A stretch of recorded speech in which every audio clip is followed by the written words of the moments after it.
Une décision à contre-cœur, annuler les 6 mois de représentation restants, seule solution pour maintenir l'activité du théâtre à flot.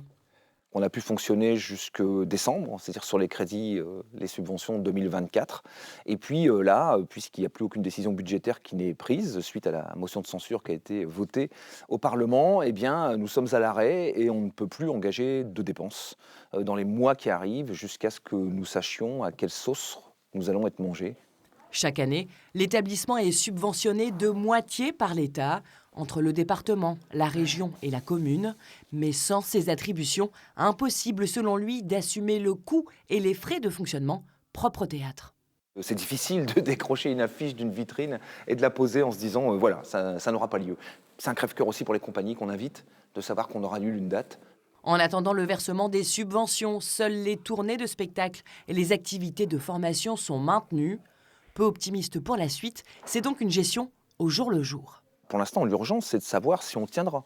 Jusqu'au mois de mars, on est en train d'essayer, par tous les moyens, d'éviter la cessation de paiement. On espérait fêter nos 30 ans, et ben peut-être qu'on n'aura pas le loisir de les fêter, nos 30 ans, et qu'on les fêtera en rendant les clés du théâtre, ce qui est quand même assez pathétique.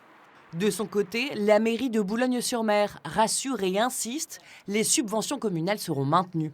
La situation du Rollmops, elle est la même pour toutes les associations culturelles ou même sportives, qui, tout comme les collectivités, sont dans un manque de visibilité lié à ce brouillard institutionnel. Et à l'heure actuelle, Frédéric Huvillier a communiqué sur le vote du budget. C'est qu'une question de temps, c'est un report, mais ils savent d'ores et déjà qu'ils auront leur subvention, qui est d'une moyenne de 30 000 €.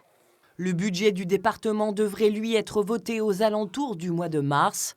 L'équipe du théâtre va donc devoir s'armer de patience avant de pouvoir remplir à nouveau sa salle de spectacle.